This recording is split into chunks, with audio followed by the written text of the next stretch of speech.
सुनिए, आज हम मंदिर की बात करते हैं। ओके। मूर्त से अमूर्त तक, आकार से निराकार तक ले जाए वो मंदिर। मेरी ही उच्चतम चेतना के दर्शन करवा दे वो मंदिर। मुझे सत्य शोधक और तत्वों का खोजी बना दे वो मंदिर। स्वयं से स्वयं की यात्रा करवा दे वो भी मंदिर। तो मंदिर में जाने पर हम क्या सोचते हैं, मूर्ति को देखकर हम क्या विचारते हैं, क्या कोई कथा कहानियाँ याद करते हैं, या वो जो सामने मूर्ति है उसके अवतार के बारे में याद करते हैं, या कुछ मांगते हैं, या हमारी कामना की पूर्ति के लिए हम कुछ करते हैं। ये सब हमें सोचना पड़ेगा, प्रश्न पूछने पड़ेंगे कि हम मंदिर जाके करते क्या है, मूर्ति के सामने खड़े होकर के हम क्या करते हैं, ये पूछना पड़ेगा स्वयं से। क्योंकि यात्रा तो स्वयं से स्वयं तक की होती ही है, क्योंकि इस पूरे ब्रह्मांड में मेरे सिवा सामने जगत है। एक मैं हूँ और सामने जगत है, मीन्स जीव और जगत। ठीक है, इस दो के अलावा आप ढूंढते रह जाओगे, तीसरा कुछ नहीं मिलेगा, और यदि कभी मिले तो बताना। ठीक है, ओके। तो बात यहाँ है कि मंदिर में जाकर के हम क्या करते हैं, ये हमें पूछना पड़ेगा।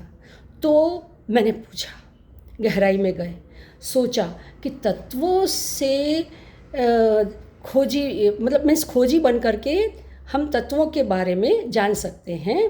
भगवद गीता में कृष्ण कहते हैं कि जो मुझे तत्वों से जानता है वो मुझे अधिक प्रिय है।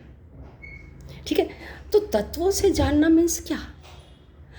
फिर सोचा कि सारे ब्रह्मांड में खेल तत्वों का ही है।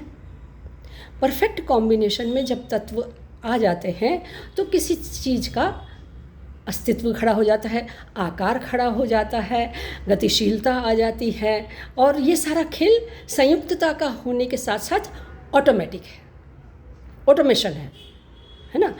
तो ये याद रखना पड़ेगा कि संयुक्तता का खेल है, सब एक दूसरे से जुड़े हुए हैं और ऑटोमेटिक है। फिर मैं अपनी तरफ देखूं तो सब कुछ स्वयं संचालित है, तो क्या मैं भी स्वयं संचालित हूँ?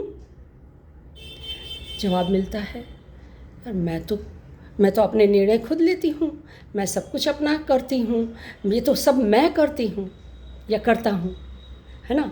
जवाब तो कुछ ऐसा ही मिलता है। और हाँ, हम व्यवहार में यही देखते हैं, इसी प्रकार से हम जिए हैं और जी रहे हैं, लेकिन गहराई तो कुछ और बताती है। इसके साथ इस प्रकार से लिंक करके जब हम बात को गहराई में जा कर के सोचते हैं तो जवाब मिलता है कि यार मैं तो स्वयं संचालित नहीं हूँ, मैं तो अपने आप से ये इस प्रकार से बिहेव करती हूँ कि सारा कार्य इस पूरे जगत में मेरे द्वारा हो रहा है। तो फिर ये संयुक्तता का खेल, ये स्वयं संचालित होना मेरे ऊपर क्यों अप्लाई नहीं होता? मैं तो भिन्न मानती हूँ, मैं जीव अलग और सामने संसार या जगत अलग, मैं हूँ और सामने संसार है। मैं जीव और जगत का खेल है, ये कोई ऑटोमेटिक खेल नहीं है, ये तो मेरे द्वारा विभिन्नता में चलाया गया पूरा खेल चल रहा है। ठीक है, अब प्रश्न ये उपस्थित होता है कि मैं जब ये पूछती हूँ कि मैं करती हूँ तो क्या वाकई मैं कर रही हूँ? बच्चा जब जन्म लेता है वो तो बिल्कुल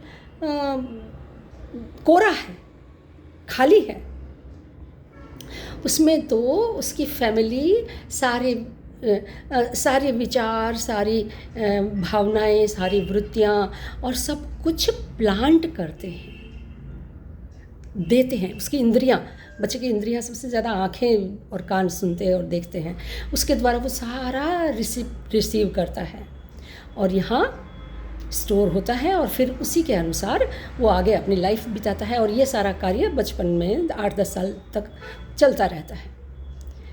तो ये जो भी इंसान, मीन्स आज मैं और आप सब, हम सभी जो करते हैं वो तो फैमिली के द्वारा हमारे भीतर डाला गया प्रोसेस है, जो उसके अनुसार हम आगे निर्णय लेते हैं। हाँ ठीक है, थोड़ी समझदारी आती है, कुछ और भी ज़्यादा नए नए सीखते हैं, लेकिन अक्सर होता यही है कि हमने जिस प्रकार से बचपन में परवरिश पाई है उसी के अनुसार ज़िंदगी में निर्णय लेते हैं।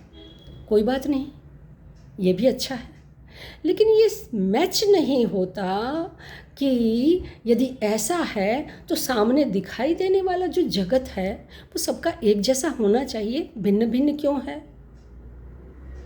मैं जगत को मेरे विचारों के अनुसार देखती हूँ, और मेरे विचार कहाँ से बने हैं, मेरी परवरिश से बने हैं, मुझे मिले हुए एनवायरनमेंट और वातावरण से, सोशल एनवायरनमेंट से बने हैं। ठीक है, तो सबके अपने अपने अलग अलग, तो जगत सबका अलग अलग होता है, हुआ है और है।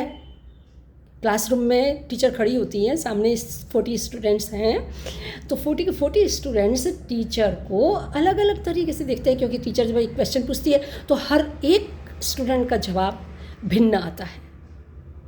इसका मतलब विभिन्नता हमारे भीतर कहाँ से आई, हमें मिली हुई परवरिश। नेचर के पास नहीं है, कुदरत के पास नहीं है, हमें मिली है। ठीक है, तो जानना पड़ेगा कि मैं इस बाहरी संसार में जो कुछ भी करती हूँ वो मुझे स्वयं को जाने बिना यदि मैं करती हूँ तो वो बेहोशी की हालत है, अबोधपना है। दूसरों को जानने से पहले, जगत को जानने से पहले मुझे इस जीव को, इस मैं को जानना पड़ेगा, और मैं को जानने के बाद ही मैं अपने कॉन्शियसनेस को अपनी चेतना को ऊंचाइयों पर ले जा सकूंगी, गहराई पर तक ले जा सकूंगी। मीन्स क्रियाएं, कर्म, व्यवहार, इससे हट करके मैं ज्ञान खंड की तरफ आगे बढ़ सकूंगी। और उद्देश्य भी यही है कि हमें ठहरना नहीं है क्रियाकर्म में, हमें ज्ञान की तरफ यात्रा जारी रखनी है। सोचिएगा। अच्छा लगा हो तो सब्सक्राइब भी करिएगा और लाइक भी करिएगा। ठीक है, ओके।